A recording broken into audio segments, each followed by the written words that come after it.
Esse é o Mundo em Revolução e nós vamos falar agora sobre a situação na Ucrânia, hoje dia 18 de janeiro de 2024, são 8 horas da manhã aqui no Rio de Janeiro, 1 hora da tarde lá em Kiev, no momento que eu gravo esse vídeo. Tivemos mais um grande ataque de drones Shahed 136 russos aqui contra a Ucrânia, a grande maioria foi derrubado como é costume. Houve alguns pontos em que foi atingido aqui algumas cidades ucranianas, também teve bombardeio de S-300, enfim, o padrão, né? Mas os ucranianos também revidaram, os ucranianos lançaram um drone em São Petersburgo que atingiu uma refinaria de petróleo aqui em São Petersburgo, uma área de carga de óleo na região do porto aqui, né? Além disso, em Moscou parece que a defesa antiaérea está ativa, os aeroportos estão fechados, também devido a drones ucranianos contra Moscou. E finalmente os ucranianos fizeram um grande ataque aqui na Crimeia. Parece que teve até um navio afundado, mas o pessoal está na dúvida, talvez esse navio tenha sido afundado em ataques anteriores, tá? Não tenha sido nesse último ataque agora. A gente vai mostrar as evidências que tem disso aqui, né? Bom, na linha de frente, mais uma vez, não temos nenhuma grande novidade, nenhuma mudança significativa, mas temos uma imagem que chama muita atenção. Há um tempo atrás, alguns dias atrás, a gente já mostrou essa imagem do Bradley destruindo o T-90M, agora a gente tem uma imagem de melhor resolução desse caso, e os russos estão apavorados, dizendo que o T-90M ganhou a luta porque conseguiu fugir, coisa e tal, só que não conseguiu fugir não. A gente vai mostrar o vídeo aqui para vocês sobre isso, né?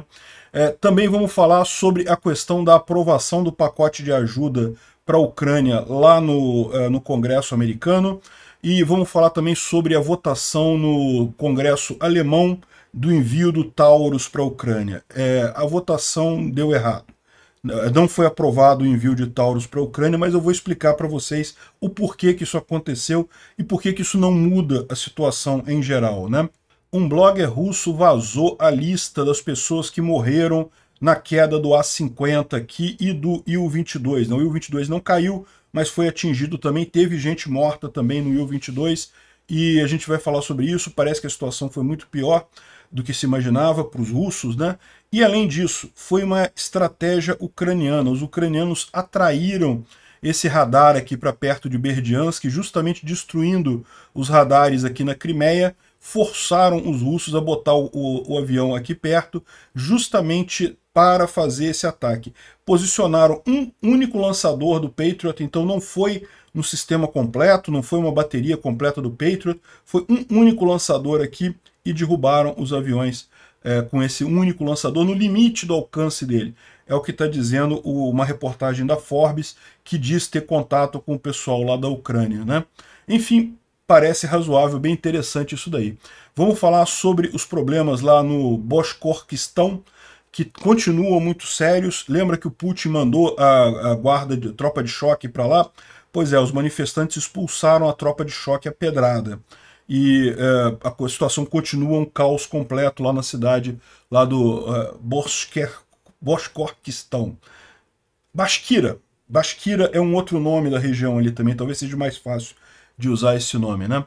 Vamos falar sobre esses e outros assuntos em detalhes. Essas notícias foram sugeridas por Sagat Bordiev, Minarquistão e várias outras pessoas. Obrigado aí ao pessoal que sugeriu as notícias lá no nosso site, no wrevolving.com, e obrigado a você que está assistindo o nosso vídeo. Se você gosta do nosso conteúdo, por favor, deixe o seu like e se inscreva aqui no canal, né? Então, vamos lá. Houve um ataque de drones Shahed russos contra os ucranianos. Dos 33 drones lançados, 22 foram derrubados. Além disso, também 2 mísseis S-300 foram lançados.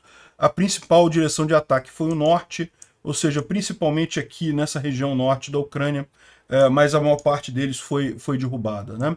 E nesses ataques, nesses últimos ataques, não necessariamente ontem, os ucranianos usaram pela primeira vez o Frankenstein, que são lançadores soviéticos lançando mísseis americanos, né?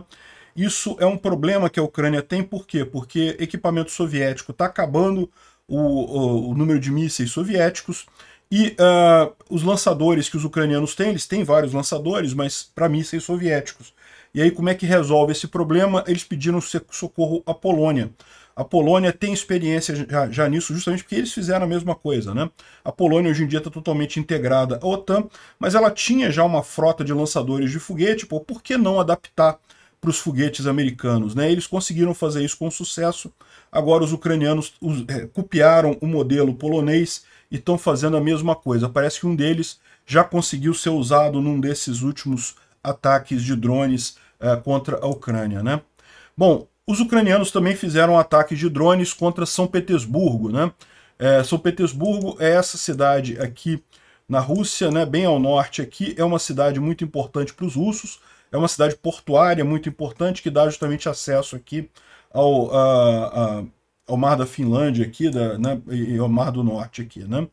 Enfim, o alvo foi justamente essa refinaria de petróleo, ou na verdade depósito de petróleo, né? Aqui está dizendo que é o Terminal de Óleo de São Petersburgo, que é uma empresa de comércio de petróleo, né? Aqui tem algumas visualizações da coisa.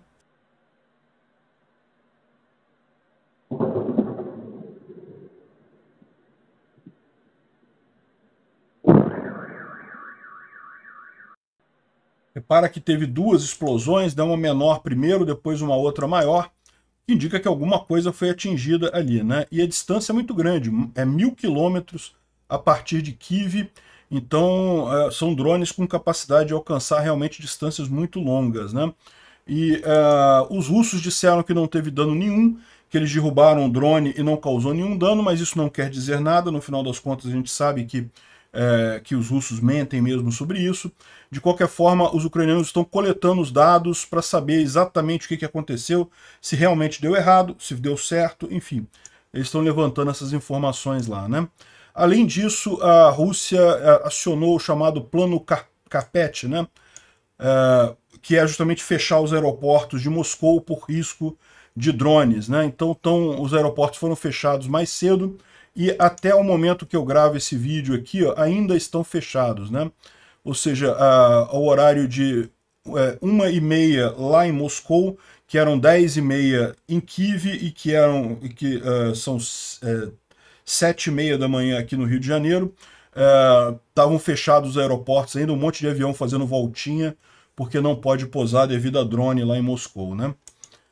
Bom, também teve o tradicional incêndio russo, em Penza, uma cidade russa, teve um incêndio no armazém. Teve mais, esse caso aqui foi uma estação de polícia que pegou fogo ali em Krasnodar Krai. E isso aqui, segundo estão falando, é obra de partisãos, né? Pessoas que são contra o governo russo, que foram lá e botaram fogo na estação de polícia de propósito, né? Bom, teve aqui na região de Belgorod, os russos, esse aqui foram atingidos por ucranianos mesmo, tá? Isso daqui são caminhões russos que estão trabalhando para fazer posições defensivas ali em Belgorod. Os ucranianos atingiram eles com drones FPV kamikazes, destruíram o caminhãozinho dos russos ali, né? Mas o grande ataque ucraniano foi justamente na região de Sevastopol, né, lá na Crimeia, né? Amanheceu, ou seja, foi acionado a camuflagem de fumaça na Baía de Sevastopol. O que é isso, né? Sevastopol fica aqui na Crimeia, aqui no sul da Crimeia, e os russos lançam essa cortina de fumaça justamente para ocultar os navios e dificultar um ataque ucraniano, né? Não sei se ajuda no caso de mísseis lançados com coordenadas GPS, mas pode ajudar se for um drone FPV ou se for alguma coisa com identificação visual, né? E de qualquer forma esconde caso algum navio tenha sido efetivamente afundado aqui, né, com a cortina de fumaça, né? Os moradores de Saki também ouviram explosões. Saki fica mais ao norte aqui, é onde tem também muita instalação militar russa aqui na região de Saki. Novofedorovka e Vitória, e enfim, em outras cidades ali. E também, além disso, a ponte da Crimeia foi fechada. De novo, isso não quer dizer que tenha atingido alguma coisa aqui. É padrão dos russos, toda vez que os ucranianos estão fazendo ataques contra a Crimeia, eles fecham a ponte da Crimeia, né? Aqui mais o aviso que o alerta de ataque aéreo foi declarado em Sevastopol e fechado o tráfego na ponte da Crimeia. Aqui a gente ouve...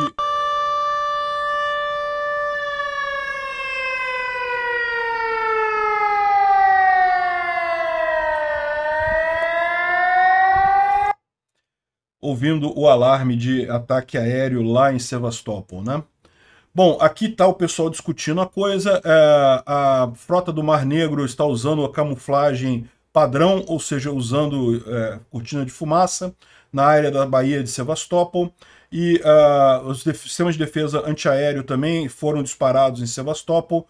Presumivelmente um Storm Shadow, Scalp, míssil está vindo, né? A designação do alvo ainda estão sendo feitas ainda ali na região, ou seja, o pessoal teve alguma coisa ali, né?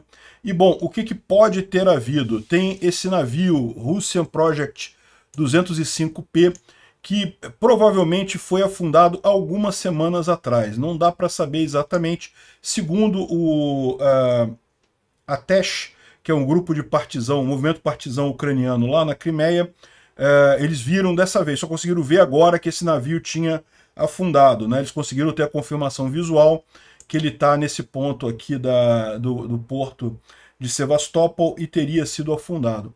Mas tem gente dando informações conflitantes, tá? Dizem que um outro navio, Tarantul, que foi afundado. Então é possível que o navio seja um Project 205P. Esse navio era um navio ucraniano que estava no porto de Sevastopol em 2014, quando a Rússia invadiu ali a Crimeia. Então pode ter sido tomado pelos russos esse navio, foi afundado agora. A imagem dele aqui ainda mostra as cores ucranianas. Isso daqui seria ele já depois da pintura russa, né? Enfim, mas não dá para garantir que é esse navio, porque tem vários navios parecidos ali na região, e isso pode causar confusão na hora de identificar o navio que foi afundado efetivamente, né? Ou seja, esse navio provavelmente não afundou agora, afundou algumas semanas atrás. A Ucrânia tem feito ataques na Crimeia já há vários dias, né? Mas, de qualquer forma, hoje foi atingido alguma coisa ali também. O que foi atingido, quais foram os resultados, a gente não sabe, né? E, bom, além disso, também os ucranianos atingiram Tokmak, Zaporizhia e várias outras regiões ali ocupadas pelos russos, justamente na região ocupada da Ucrânia, né? Esse aqui é um vídeo da 116ª Brigada de Defesa Territorial Ucraniana, que está ali na região de Avdiivka, e eles mostram aqui um ataque a um tanque russo aqui. Em determinado momento destroem o tanque russo ali na região de Avdiivka, né? Pessoal, eu estou pensando em botar, passar os filmes todos, porque o YouTube está desmonetizando meus vídeos todos.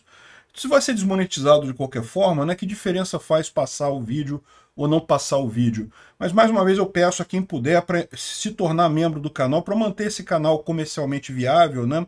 A gente já está com 700 membros, se a gente chegar a 1000 membros, eu prometo para vocês, eu vou passar tudo quanto é filme que tiver aqui, porque aí foda-se o YouTube, se não me quer me monetizar, paciência.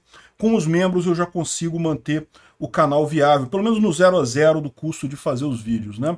Então, se você puder ajudar, se não puder, não precisa não, tá? Porque eu não vou parar de fazer os vídeos de maneira alguma. Isso aí, nem que eu tenha que fazer no prejuízo, eu vou continuar fazendo. Mas, se você puder, torne-se membro do canal aqui, né? E chegando a 1000, eu prometo para vocês que a gente começa a passar os vídeos todos. Faltam 300. Bom, esse vídeo aqui é um outro vídeo muito bacana que a gente já mostrou há um tempo atrás, justamente do T90M e o Bradley, né? A gente já falou sobre esse vídeo aqui de uns dias atrás, e o Bradley consegue, com o canhão dele, que é um canhão muito menor, consegue destruir completamente o T90M, né? E o curioso dessa história é que agora eles lançaram um vídeo com uma resolução maior, dá pra gente ver com mais claramente o Bradley atingindo ali o T90M.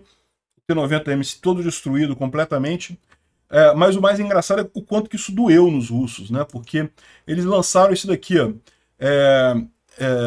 de acordo com o site russo de notícia, o T90M ganhou, saiu vitorioso no combate. Então olha só, os Leopard nem sonharam nisso, mas o Bradley bateu um tanque russo por 10 minutos e perdeu. Não, segundo ele está dizendo aqui, o que saiu na imprensa russa é que o Bradley bateu num tanque, num T90M durante 10 minutos, conseguiu ficar durante 10 minutos e coisa e tal, mas perdeu. Só que eu acho que o pessoal esqueceu de ver a imagem do T90M explodindo aqui no final, né? O que eles falam é que no final o T90M foi embora, o Bradley não conseguiu destruir o T90M, né? O tanque T90M mostrou os milagres da sobrevivência no distrito militar na região da guerra na Ucrânia, né? Então estão enaltecendo o fato de que o T-90M conseguiu sobreviver ao ataque do Bradley. Mas que história é essa, pô? O T-90M tem um canhão de 125mm. O Bradley tem um canhão de 25mm. É muito menor. Se o T-90M tivesse dado um tiro, mas não conseguiram dar um tiro no final das contas, por quê? Porque o Bradley ficou dando um tiro um atrás do outro. O pessoal do T-90M não conseguiu nem botar o canhão para tentar dar o tiro deles. Acabaram se estrepando completamente, né? Explodindo completamente. E conseguiram sair andando, mas tá tudo, depois que explodiu a coisa toda, estão andando com a carcaça do tanque, não vai servir mais para nada, né? Muito engraçado aqui os russos tentando justificar a coisa, né? E o pessoal está falando aqui, tem uma reportagem citando os militares ucranianos, que realmente o Bradley é a melhor coisa que eles já viram, não sei o que lá, é o melhor veículo de luta lá na guerra da Ucrânia, e realmente está fazendo um sucesso enorme lá o Bradley, né? Aliás, o pessoal disse que faria isso, né? O David D., que já foi operador de um Bradley, né, já foi comandante de um Bradley, ele falou, não, os ucranianos vão adorar o Bradley, vão adorar completamente, e ele estava certo. O pessoal adorou o Bradley, por mais que não tenha uma blindagem de tanque, né, não é um tanque, é um veículo de apoio para a infantaria, mas acaba sendo muito útil na linha de frente lá, né. Bom, tem uma outra imagem aqui que também o YouTube não gosta desse tipo de imagem, mas é um sniper que, né, eu não preciso dizer o que vai acontecer nesse vídeo, né. Mas na verdade foram 2 russos destruídos pelo sniper ucraniano nesse vídeo. Ele destrói um, depois destrói o outro aqui, também nesse mesmo vídeo, né? E teve também um orcocídio aqui, o orcocídio, né, uma destruição de orcs, de russos. Os russos estavam andando ali em algum lugar, não fala aqui aonde na linha de frente, mas foram plenamente encaminhados pelos ucranianos, né? Bom, falando sobre a linha de frente, não tem nenhuma grande mudança. Os russos avançaram um pouquinho aqui em Bilororivka. Essa área aqui, ela tem ficado mesmo avançando, os russos avançam, depois os ucranianos retomam, não tem muita firmeza aqui. É lógico, né, todo avanço russo é preocupante, mas não é nada significativo aqui, né. Isso aqui é na região de Kriminá. Kriminá está aqui, Bilororivka é uma cidade que já esteve totalmente nas mãos dos russos. Os ucranianos retomaram e agora os russos estão querendo tomar de novo, mas os ucranianos estão segurando aqui, né? E aqui é um detalhe, né, vendo o avanço russo aqui, que foi coisa de 1 km². De novo, é preocupante, mas não é nada de se deixar alerta e coisa e tal. Vamos aguardar para ver aqui como é que evolui essa cidade, né? Aqui na região de Avdiivka, os russos tentaram avançar em um monte de lugares, mas novamente não conseguiram avançar em lugar nenhum. Aqui em Krink, né, em Kherson também não teve tentativa de avanço russo, mas nenhuma mudança significativa aqui, né? Dá para ver aqui as cabeças de ponte ucranianas aqui bem estabelecidas aqui em várias regiões, né? E essa linha de frente sem se mover é o que se espera no inverno mesmo, as condições são muito difíceis, é difícil alguém conseguir avançar. Mas você lembra, os russos estavam planejando uma grande ofensiva em Avdiivka e lá em Kupiansk, né? Mas aqui o Instituto para o Estudo da Guerra fala que um oficial de inteligência ucraniano, o Vadim Sikibitsky, reportou no dia 17 de janeiro que os russos não têm reservas suficientes para fazer ofensivas de larga escala em várias direções ao mesmo tempo. Então esse plano russo de fazer uma grande ofensiva ali em Kupiansk, Avdiivka e todo o meio ali, não tem como fazer. Pode ser que eles não façam nada durante o inverno, aguardem a mobilização. Eles falam aqui que a Rússia está fazendo mobilização lá, né? Ou seja, não é uma mobilização aberta, mas continua chamando gente. Ou pode ser que optem por fazer um ataque só em alguma posição específica. Mas, em princípio, para fazer uma ofensiva de larga escala, como eles estavam querendo, eles não têm reservas suficientes para isso, né? O Instituto para o Estudo da Guerra fala também sobre o Medvedev, que mais uma vez, o cachorrinho do Putin, mais uma vez latiu, dizendo que a Rússia, a Ucrânia não tem direito à autonomia, que a Ucrânia é parte da Rússia e não sei o que lá. Aquelas besteiras que ele fala quando tá bêbado, né? Bom, vamos falar sobre algumas notícias aqui não tão boas, mas eu vou explicar para vocês que elas não são tão ruins quanto parece. Eu vou dar uma de Miriam Leitão aqui. A Miriam Leitão que adora falar que as notícias do governo Lula foram ruins, mas por outro lado e coisa e tal, mas aqui o que eu vou falar é verdadeiro, não é hipocrisia igual a Miriam Leitão faz, não, né? Então aqui, olha só, vocês lembram, a gente falou ontem que o partido de oposição lá na Alemanha tinha botado em votação o envio de Taurus para a Ucrânia, né? Só que perdeu a votação, e perdeu feio, perdeu 485 votos contra, 178 votos a favor da entrega do Taurus. Mas o que o pessoal está explicando aqui, né? Aqui é um alemão explicando a situação, é que na verdade isso foi uma pisada na bola do CDU. Por quê? Porque, na verdade, o CDU é oposição agora. Quem está no governo é o SPD, né? Acho que é isso o partido do Olaf Scholz, né? O SPD, ele tá querendo mandar os Tauros, né? Só que tá no processo, naquela indecisão e coisa e tal. O CDU quis botar uma votação no Congresso justamente para dizer que eles que mandaram o Taurus para a Ucrânia. Então, o SPD, que é a maioria do Congresso alemão, falou que não. Por quê? Porque está tirando o protagonismo político do governo atual da Alemanha, né? Eles querem mandar o Taurus, não ser forçado por um partido de oposição, entendeu? O problema nesse caso é justamente a briga política. O CDU quis tomar a iniciativa política de fazer isso, mas eles não têm a maioria no Congresso. Então acabou que o SPD bloqueou isso.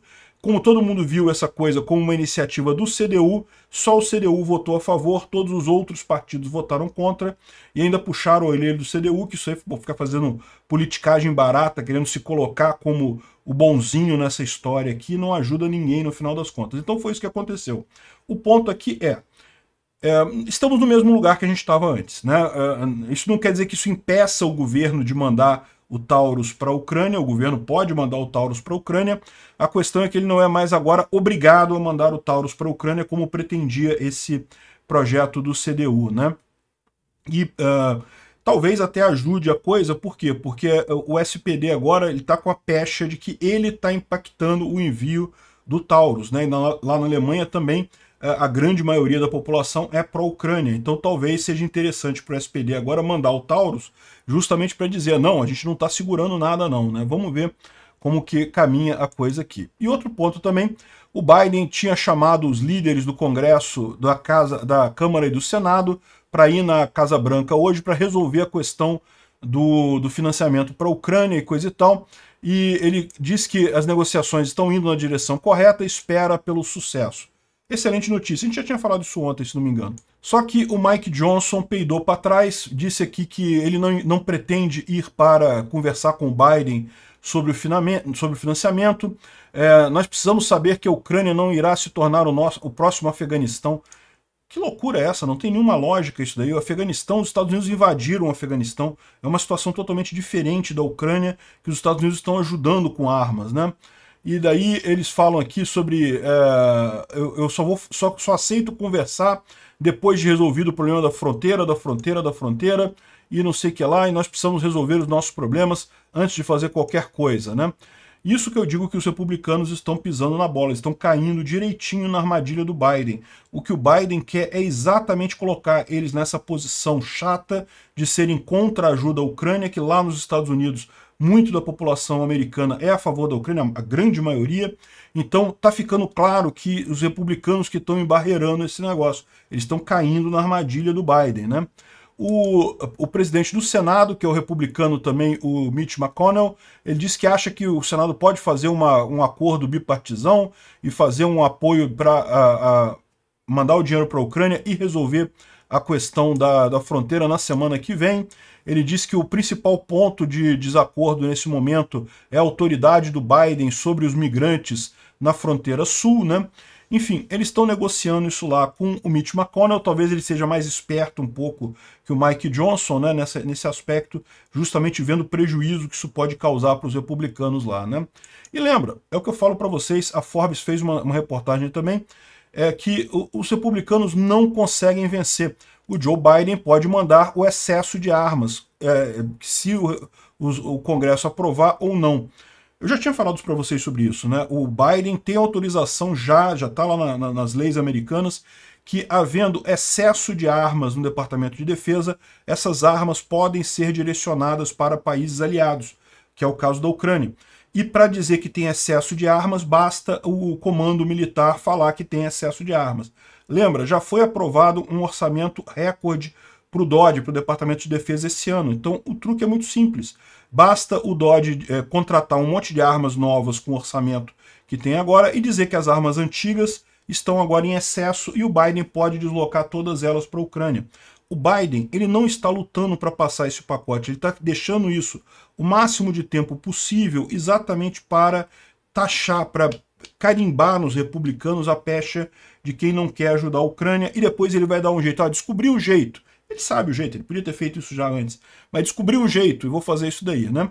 A visão dele é que provavelmente nada vai acontecer agora no inverno de qualquer forma. Então, que pode se atrasar um pouco esse envio de armas até a primavera e, com isso, carimbar nos republicanos essa pecha de anti-Ucrânia, né? Mas a hora que ele quiser, ele pode mandar armas com esse esquema do excesso de armas lá, né? Bom, outra coisa positiva, o Zelensky parece que está, segundo o Timofey Milovanov, o Zelensky está fazendo muito sucesso lá em Davos, conversou com um monte de gente, teve várias reuniões com grandes empresários e outros líderes de Estado. Segundo ele diz aqui, houve no início o pessoal estava meio desanimado, mas a própria personalidade do Zelensky, né? O Zelensky, vocês sabem, ele era um ator, um comediante, então ele é um cara que se relaciona muito bem, que consegue trazer a coisa para um aspecto positivo e conseguiu vencer um monte de gente. Inclusive, uma boa notícia foi o acordo dele com o Duda, né? O Duda, que é o presidente da Polônia, está enrolado lá com a questão política na Polônia e chegou a fazer algumas críticas ao Zelensky, porque o Zelensky criticou a Polônia bem no período das eleições, isso meio que atrapalhou ele, então o Duda ficou meio chateado com o Zelensky por conta disso, mas no final das contas eles se acertaram os ponteiros lá e tá tudo certo, né? Enfim, Davos está uma confusão danada com carro de segurança para cima e para baixo, inclusive para a proteção do Zelensky. Olha só, alguns amigos na área de segurança disseram que reconheceram oficiais de segurança russos em Davos. Ou seja, a Rússia não está em Davos, a Rússia não vai em Davos esse ano, mas tinha gente da segurança russa lá em Davos, fazendo o quê, né? Lógico, tentativa de assassinato do Zelensky, não tenha dúvida. Mas o pessoal está preparado lá, fizeram a coisa com muita segurança para evitar qualquer risco para o Zelensky lá. Mas o risco existe sempre, né? Mas é aquele negócio, o papel do Zelensky é esse. O papel do Zelensky é ir lá e convencer o pessoal a ajudar a Ucrânia. E ele tem um sucesso muito grande, o pessoal está colocando aqui, principalmente pela personalidade dele, pela capacidade dele de interagir com as pessoas, né? E, bom, enfim, ele tem uma thread muito longa que eu não vou ler tudo, mas basicamente ele está falando sobre o sucesso do Zelensky com isso, né? Venceu muitas dificuldades lá em Davos, né? E é lógico, o pessoal libertário está todo muito animado com o discurso do Milley. O Milley arrebentou lá no Fórum Econômico Mundial ontem, né? Falando contra o comunismo, contra o socialismo e coisa e tal. Lindo o discurso do Milley. Mas a gente tem que reconhecer que são situações diferentes. A situação do Zelensky é muito mais preocupante, no final das contas. Ele tem que correr atrás de ajuda com muito mais afinco até do que o Milley, né? O Milley também foi lá atrás de ajuda. A Argentina também tá na merda, né? Mas, de qualquer forma, o Zelensky conseguiu sucesso no que ele pretendia por lá. Saiu uma reportagem aqui na Forbes também falando sobre que os ucranianos fizeram uma armadilha para o A-50, né? Você lembra, os ucranianos derrubaram 2 aviões russos, um A-50 e um Il-22 ali em cima do Mar de Azov. O Il-22 conseguiu pousar, mas todo quebrado, todo ferrado. O A-50 caiu. E aqui o Dmitry está colocando aqui, complementando essa matéria da Forbes, dizendo que a força com que os russos estão forçando a ideia, tanto que os russos estão forçando a ideia de que o A-50 foi derrubado pela própria defesa antiaérea deles, faz crer que realmente esse foi o método usado, foi uma armadilha ucraniana que os russos caíram. É tão vergonhoso para eles admitir que caíram na armadilha ucraniana que eles preferem dizer que fizeram a merda, que derrubaram eles mesmos o A-50. Né? Aqui está a matéria da Forbes, muito interessante, e o que eles estão dizendo aqui é que foi um plano muito bem elaborado com esse objetivo exato. O que os ucranianos fizeram? Eles destruíram vários radares aqui na Crimeia ocupada, usando mísseis Storm Shadow e Scalp. A gente viu isso mesmo, haviam vários ataques ucranianos na Crimeia nos últimos dias, né? Com isso, uma boa parte da Crimeia está sem proteção de radar. E os russos sabem que isso é fatal, porque os ucranianos podem usar isso para atingir alvos mais importantes. Inclusive usaram, né? Atingiram bunkers de inteligência, aquele negócio, né, que a gente nem sabe se o Gerasimov sobreviveu ou não a esses ataques e coisa e tal. Então o que os russos começaram a fazer? Começaram a colocar o A-50 aqui no Mar de Azov, justamente para fazer a cobertura de radar auxiliar aqui da Crimeia. Segundo a visão que eles colocam aqui, era justamente ele e o Il-22. O A-50 ele não tem capacidade para fazer grande transferência de dados, então o Il-22 já fazia o comando aéreo ali junto com o A-50 no ar, e já passava os dados para o pessoal em terra, né? Então eles estavam rotacionando A-50 e Il-22 ali para manter sempre um radar ali no Mar de Azov e protegendo a Crimeia, né? E essa era a armadilha dos ucranianos. Por quê? Porque eles colocaram um único lançador de PAC-2 e S-300. Então, olha só, eles pegaram um S-300 para distrair os russos, então lançaram S-300. S-300 é um sistema de defesa antiaéreo soviético, tá? Os russos conseguem destruir esses foguetes e isso não teria efeito contra o A-50, muito difícil chegar lá. Mas, de qualquer forma, os ucranianos lançaram o S-300 exatamente para atrair a atenção das defesas antiaéreas russas ali na região, derrubar o S-300, enquanto isso lançaram alguns mísseis PAC-3 ali na região. Então aqui, ó, eles fizeram aqui um radar e mais um único lançador com 3 PAC-2/3 ali no sistema, em combinação com um dos radares do S-300 também. Então o S-300 foi usado como radar para o Patriot e também para distrair a defesa antiaérea russa ali na região.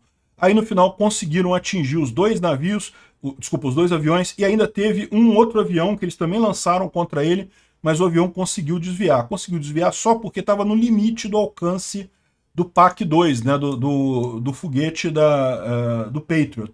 Então estava aqui nessa região, é exatamente o limite. Eles não arriscaram todo o Patriot, eles botaram só um lançador do Patriot com um radar do S-300 e fizeram o lançamento, e a coisa deu certo e destruíram um dos A-50. É lógico, os russos têm outros, tá? Como a gente falou, tem 6. Agora, segundo as contas que o pessoal está fazendo, desses 6, 4 têm problemas. Então eles têm entre 2 e 4 operacionais agora nesse momento que eles podem usar. Então eles já substituíram esse A-50 que estava lá, porque na verdade eles já faziam a rotação de 2 ou 3 antes da derrubada desse único. Só que agora ele está atualmente operando na região de Krasnodar Krai, ou seja, ele está mais longe aqui do Mar de Azov, né? E qual que é o problema disso? O problema disso para os russos é que eles perdem alcance, né? Porque fica mais difícil eles monitorarem toda a área que eles precisam monitorar com esse único avião, né? Ou seja, houve de fato uma melhor estratégica para a Ucrânia aqui na região, uma pior estratégica para os russos, por mais que eles ainda tenham A-50 suficientes para manter a vigilância por aí, né? E lembra, essa guerra vai durar muito tempo ainda, tem tempo de derrubar esses outros A-50 aí para deixar os russos sem nenhum, pouco custa, né? Além disso, a gente tem mais informações aqui que saíram num blog russo. Veja, como outros bloggers russos, eles estão falando que foi fogo amigo, que foram os próprios russos que derrubaram, mas de qualquer forma, eles trazem mais informações aqui que são interessantes. Então, olha só, segundo diz o cara aqui, eu tive a oportunidade de falar com alguns amigos na questão da defesa antiaérea. A história sobre a derrota para nossas próprias defesas aéreas continua a se espalhar ativamente entre os militares. Repare que o cara fala de uma forma aqui, ele sabe que não foi a própria defesa antiaérea que derrubou o A-50, tá? Ele está falando aqui que a história está espalhando, né? E além disso, já foi determinado quem vai tomar responsabilidade pelo A-50 destruído. Eu não vou dizer exatamente quem vai ser, mas eu sei que, de acordo com o pessoal, parece que já eles vão dizer que ele foi derrubado a partir do território de Krasnodar.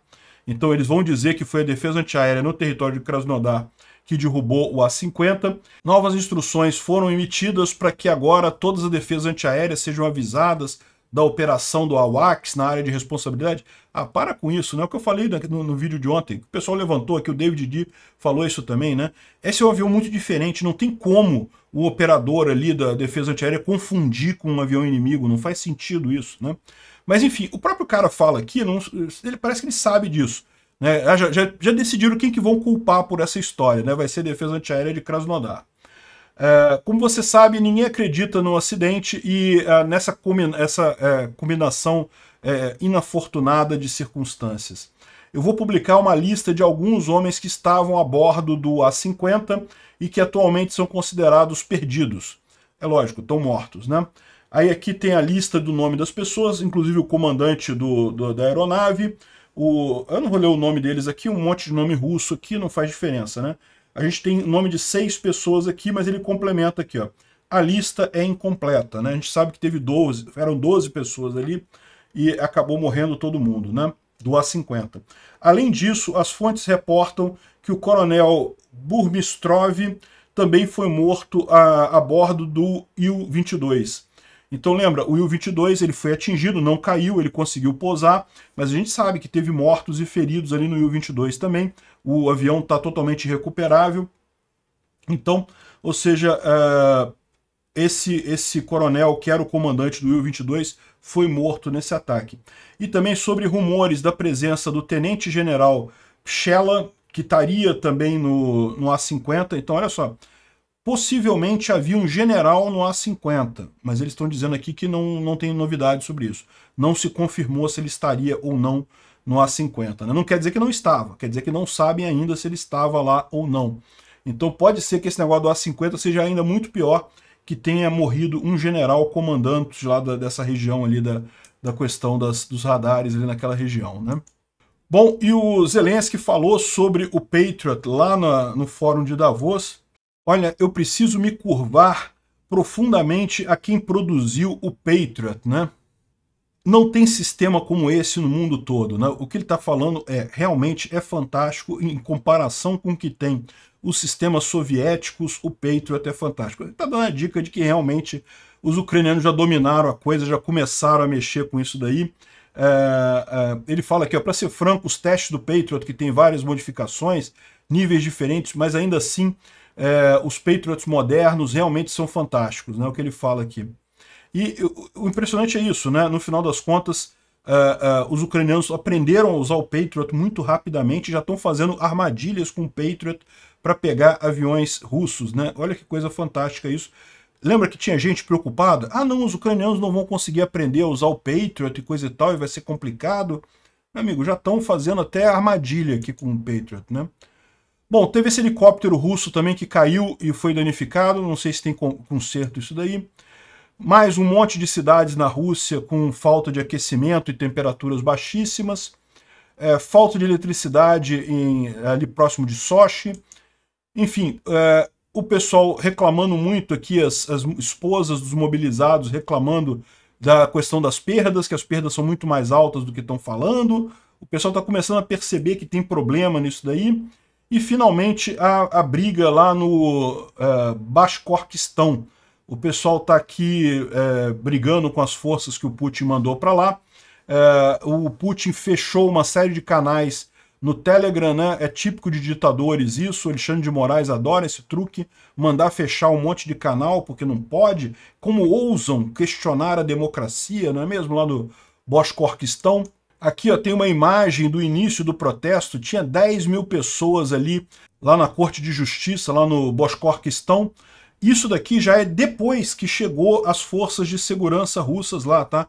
O Putin mandou as forças de segurança russas para lá e depois disso juntou mais gente ainda, né? O Fail Alsinov, que é o rapaz que foi preso e condenado e coisa e tal, ele foi levado em um veículo blindado para evitar que os manifestantes resgatassem ele de lá, né? E além disso, a gente tem aqui uma mulher dessa região lá da Basquíria. Talvez seja melhor falar Basquíria do que Bashkortostão, né? Mais fácil Basquíria. Enfim, ela está falando aqui justamente que, olha só, vocês estão lutando na Ucrânia pelas ambições de uma pessoa, do Putin, né? Enquanto isso, o seu povo está sendo aqui batido pela OMON e pela Rosgvardia, né? Então, venham de volta, saiam da Ucrânia, voltem para a Basquíria, para o Boshkortistão e defendam o seu povo, venham defender o seu povo aqui. Olha, isso aqui é um perigo, hein? Isso é um perigo mesmo, porque no mínimo vai deixar os soldados dessa região que estão lá na Ucrânia preocupados, né? O cara tá sabendo que em casa a população está sendo atingida pelos russos, né? No mínimo, os caras vão ficar preocupados com esse tipo de informação, né?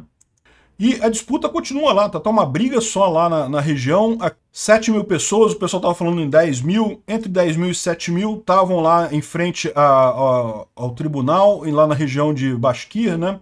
E justamente entraram em confronto com a polícia novamente. E isso daqui é a polícia fugindo, a tropa de elite do Putin fugindo aqui com um monte de pedrada ali da região, né? Quebraram janela e tudo mais. Tiveram que fugir da região. O pessoal não está satisfeito lá, não. De novo, eu acho que isso daqui já vai ser a dissolução da Rússia, a quebra da Rússia. Não, ainda acho que está cedo para isso. Mas é um ponto importante de descontentamento do pessoal aqui, né?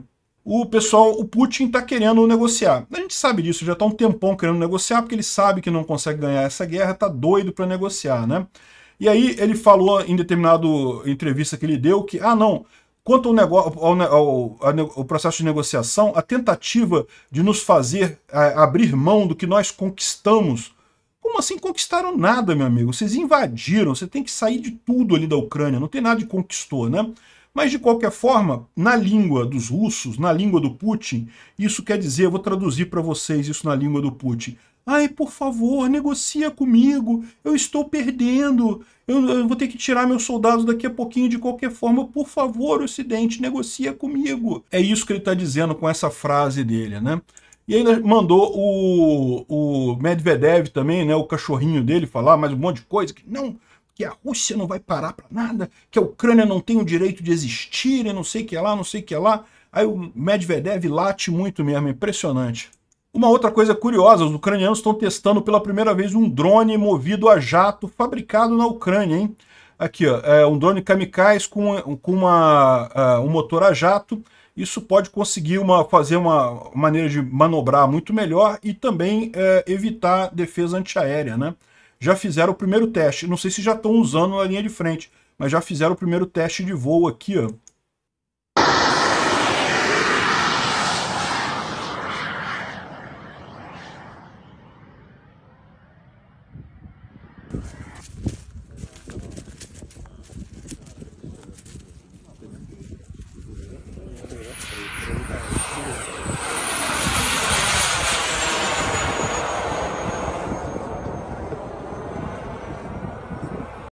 Olha, tô para te dizer que é um barulhinho mais aterrorizante do que o barulhinho da mobilete, hein? Eu tenho a impressão que o pessoal lá em Moscou vai em breve se acostumar com esse barulhinho.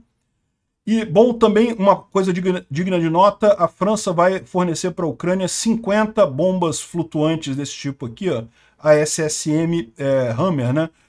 Flutuantes, não, planadoras, né? Planadoras para serem lançadas de aviões lá na Ucrânia. Excelente notícia isso. 50 por mês, tá? Durante o ano de 2024. Ótima notícia. Obrigado por assistir o vídeo até o final. Se gostou do conteúdo, não esqueça de deixar o seu like, isso ajuda o canal a crescer e a chegar para mais gente. Se não gostou, deixe o dislike e explique nos comentários como podemos melhorar. Comente também sugestões de temas que podemos trazer por aqui. Comentários insultuosos ou defendendo ditaduras e criminosos de guerra serão sumariamente bloqueados. Agradeço a compreensão. Se ainda não é inscrito no canal, considere se inscrever clicando no botão inscrever-se abaixo e marcando a campainha para todos os avisos. Se quiser ajudar o canal, veja no nosso site como você pode fazer isso.